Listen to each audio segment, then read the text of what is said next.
They think that they're winning if they support the party who are going to dilute their workers' rights. They'll support those guys for fear that if they vote for the other guys or let the other guys in, that they might bump into a trans woman in a public toilet. Public toilets that don't even exist anymore. It's like, oh, I better not let Labour in, or I might bump into a person that I'm statistically unlikely to bump into. And it's a person who I have no discernible way of telling if she was female by birth unless I follow her into the cubicle and personally examine her genitals in a fantasy venue that doesn't exist. And whenever I say this stuff, they're always like, oh, well, what about a gym changing room? It's like, oh, do you go to a gym, do you? No. It's like, what are you so worried about? Why are you so terrified? It's like, oh, what if I bump into an axe murderer in a Starbucks in Narnia? Well, what if the Easter Bunny fucks my wife and puts it on the internet? Like, I mean, where does this stop? Conservative MPs clutching their pearls over women's safety is just ridiculous. Like, don't start now, lads. You haven't had the practice. Because I can tell you now, right, like, if I was a relatively attractive 25-year-old woman working in Parliament, if that was me, I think I would understand that the bigger threat to my vagina than a trans woman in a cubicle by a pretty huge margin is probably one of the 50 MPs who are being investigated or who have been suspended for actual sex crimes. It's like, oh, well, what if women were at risk from trans people? We're like, well, yeah, okay, look, that is a valid concern, maybe, you know? There might be a discussion to be had about that, Hugo. There could be, but it might mean more coming from someone who isn't doing the helicopter to his terrified secretary while making it. Can you put your dick away? It's not a suggestion of you have to wait and be patient. It's a suggestion of, is the policies that Labour put forward going to be strong enough? Because we haven't seen any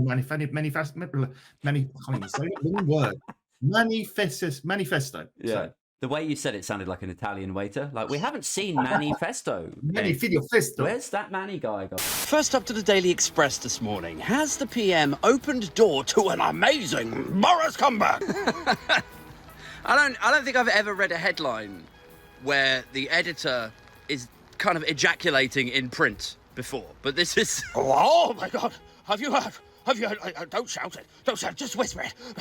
It's a possibility that Rishi Sunak is going to bring back Boris. Oh my God! I don't know if it's obvious to you, but I am propelling tadpoles into the threads of my boxers. Meanwhile, the unparalleled investigative reporters of The Sun are going with Rashford's 12-hour tequila party before calling in sick. Oh my God! I don't care. No, I mean I'm being facetious, guys. That really is that's top-notch journalism right there. I'm sure the Pulitzer Prize is on its way now.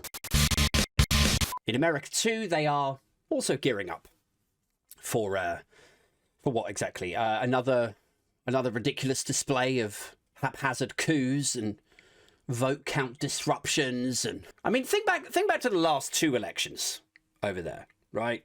2016 and 2020. In 2016, you had Donald Trump telling Hillary Clinton he was going to appoint a special prosecutor in the Justice Department to look into her emails and finances. Crooked Hillary. Do you remember that? He's like, I'm going to get elected and I'm going to appoint a special prosecutor to look into your situation. Like, he said that. Now, a few years later, he's got the gall to stand up there and go, like, talking about weaponization of the Justice Department.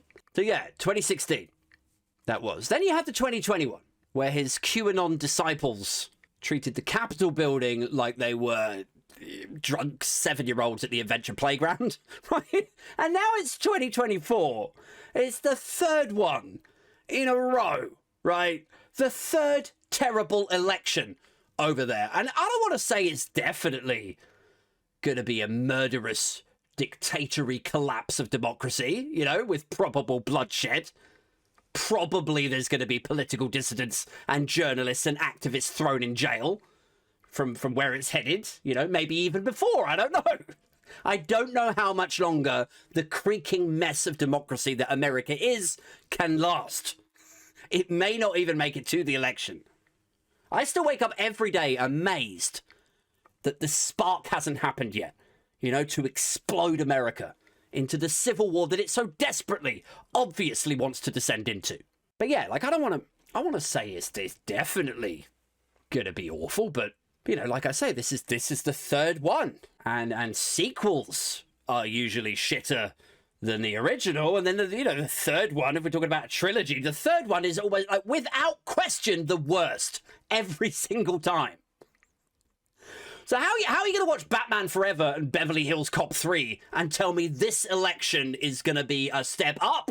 It's just... Like, are you guys familiar with the concept of dead naming, right? Where you refer to a trans person by their old name, their former identity, as it were. Well, Biden dead names world leaders. He refers to, like, the Egyptian president or prime minister as whoever was in power like 25 years ago who has since died. Like, he literally dead names people. He's done it with Egypt, he's done it with France. Like, Joe Biden is like the geopolitical equivalent of your great-grandfather at the barbecue who thinks his great-grandniece is his dead first wife, you know? Goes and cuddles her, gets a bit too handsy. Somebody rushes over, like, no, Dad, no, this is not Barbara. It's not. This is Taylor, your grandniece. You gotta stop.